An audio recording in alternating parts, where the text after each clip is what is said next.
Alhamdulillahi Rabbil Alamin. Wassalatu wassalamu ala Sayyidina Muhammad wa ala alihi wa ashabihi ajma'in. Assalamualaikum warahmatullahi wabarakatuh.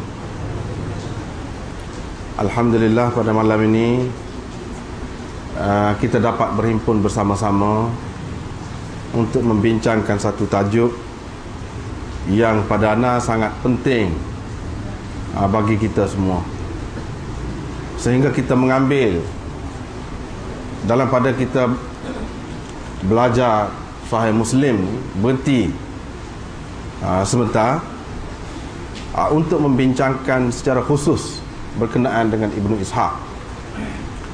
Oleh kerana Ibnu Ishaq ini juga salah seorang perawi Muslim. Kalau kita belajar dalam Muslim ni akan jumpa juga ada Imam Muslim Ibnu Ishaq ni dalam Sahih Muslim. Oleh itu tidaklah lari daripada pelajaran asal kita Sahih Muslim untuk kita bincangkan secara khusus berkenaan dengan Ibnu Ishaq, berkenaan dengan kenapakah ada di dalam kitab Sahih Muslim, macam mana ini, itu kita akan bincangkan insya-Allah akan datang. Walau bagaimanapun anda nak sebut di sini, iaitu kita tidak lari daripada hak asal. Seolah-olahnya kita bincang pelajaran Muslim kita. Cuma kita mengambil masa yang lebih lama dan perhatian yang lebih khusus kepada tajuk ni, seorang perawi yang penting dalam sejarah Islam. Baiklah, barangkali sebahagian besar daripada kita ni sudah ada buku ni.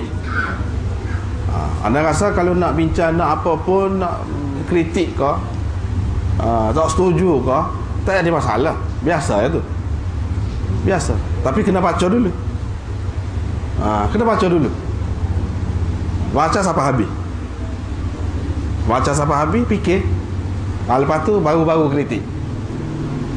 Jangan kritik sebut sekali melenting selalu, tak sel lagu tu. Boleh jadi anda sudah merasakan, anda sudah bersedia, oleh kerana benda ni benda baru di kalangan kita, dan kita sedang membincangkan tentang seorang yang penting dalam sejarah Islam. Dia anggap sebagai imam maghazi, imam dalam maghazi sirah, boleh dikatakan keseluruhan lah sirah-sirah. Kemudian ni rojok situ, balik ke situ. Oleh itu, kalaulah selepas anda kemukakan ini, atau sebaik saja tengok tajuk ni saja, akan ada yang naik panas atau melenting, tak kisah, biasa. Biasa. Tapi bagi anda sebagai untuk melaksanakan tanggungjawab dan tugas anda sebagai seorang sedikit sebanyak ada pengetahuan, anda kena sampaikan dan kena perjelaskan perkara ini. Soal nak terima tak terima itu soal pendengar sekalian. Tapi fikir dulu, baca dulu. Jangan tengok tajuk tu sudah nak melenting selalu. Tak sel lah gitulah, tak sel. Mana kita kena fikir dengan tenang, dengan dada yang terbuka, berkenaan dengan tajuk yang kita nak bincangkan ini. Itu permulaan lah. Seterusnya, kita semua sudah maklum, semua masyarakat kita ni cuma antara sedikit dengan banyak saja pengetahuan mereka berhubung dengan Israiliyat. Semua kita sudah tahu. Gapo dia, gak orang panggil Israiliyat? Tahu belaka. Terutama kalau hak mengaji, tahu benar lah Israiliyat tu. Hak tidak mengaji pun lebih kurang dia tahu juga. Tahu juga. Tapi Syi'iyat jarang orang tahu. Walaupun benda ni sebenarnya sudah disentuh oleh ulama-ulama dulu. Kalau kita baca dalam kitab-kitab hadis, setiap kali dalam syarah-syarah hadis, setiap kali jumpa perawi Syiah, dia akan sebut dia ni Syiah. Riwayat dia mengandungi unsur gini. Riwayat dia itulah orang panggil Syi'iyat. Sama ada di celah-celah kitab-kitab kita ahli sunnah wal jamaah, ataupun ada dalam kitab dia hak asal yang membawa fahaman dan ajaran dia. Hak itulah yang dikatakan Syi'iyah. Sebagaimana Israiliyat, iaitu riwayat yang mari daripada pokok Bani Israel. Sama ada yang ada dalam di celah-celah kitab-kitab kita ahli sunnah wal jamaah, ataupun daripada kitab asal dia, kitab Taurat, kitab Injil, yang kemudian sekarang ini dipanggil Bible. Itu orang panggil Israiliyat. Kok mana-mana pun kita semua sudah tahu.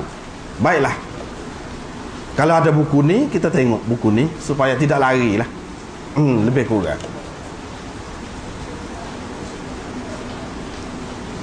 Muka surat pendahuluan, muka surat mula-mula. Kena baca lah. Lepas tu baca sendiri pula. Kebanyakan Israiliyat yang masuk perenggan bawah sekali akhir, kebanyakan Israiliyat yang meresap masuk ke dalam kesusasteraan agama Islam, memuatkan hikayat-hikayat tentang kejadian alam semesta dan kisah-kisah para nabi sebelum kedatangan Nabi kita Muhammad sallallahu alaihi wasallam. Tidak dapat dinafikan bahawa ia telah mencelarukan pemikiran masyarakat Islam dan mengancam akidah mereka berabad-abad lamanya. Malah setelah alim ulama kita menggembleng tenaga, mereka pun masih lagi bersepah-sepah di sana sini saki-baki Israiliyat yang pernah diselundup masuk ke dalam kitab-kitab riwayat, baik hadis maupun sejarah, justru telah dijadikan pegangan dan pedoman oleh masyarakat Islam di mana-mana jua. Memang tersebar rata. Perkara ni celaru fikiran. Siapa ke sekarang ni pun duk celaru fikiran. Kalau ada yang sudah cuci dah fikiran dia, ramai lagi hak perlu dibasuh fikiran. Ramai lagi. Bukankah rata-rata umat Islam mempercayai Hawa, isteri Adam, itu dijadikan dari tulang rusuk suaminya Adam? Selama mana orang duk percaya gitu lagi? Selama mana? Padahal lama mana dah ulama duk bincang Israiliyat ni, buat kitab suku berasingan. Tapi kalau kita kaji sekarang ni, selama mana lagi orang duduk percaya ya Hawa tu, Siti Hawa adalah dijadikan daripada tulang rusuk Nabi Adam? Selama mana lagi? Lama benar. Apa betul kah? Itu persoalan. Betul kah? Hak ni sebenarnya kita boleh dapati dalam kitab Bible. Hak betul-betul sebut jadi daripada tulang rusuk. Dalam Quran tak usah carilah letih. Tak usah cari. Tak ada. Yang jelas sebut jadi dibuat daripada tulang rusuk. Hak ada sebut dengan jelas ni dalam kitab Bible, kitab Kejadian. Kitab Bible ini, hak ni lah asas dan rujukan utama kepada orang-orang Kristian dan Yahudi, ataupun kita panggil ahli kitab, puak-puak Bani Israel. Hak mari daripada situ, itulah yang dikatakan Israiliyat. Hak tu Israiliyat. Tapi kalau kita tanya, ni yang jadi keliru. Jadi kelirunya orang ramai ni dia terima je. Dia terima. Dia dengar daripada ustaz juga kaya. Tok guru juga kaya. Jadi anak-anak malam ni sudah lama dah kita ngaji ni. Lama dah tok guru ada di Kelantan ni, lama dah. Sepatutnya sudah sampai masanya kita kena bersedia, buka fikiran. Buka fikiran.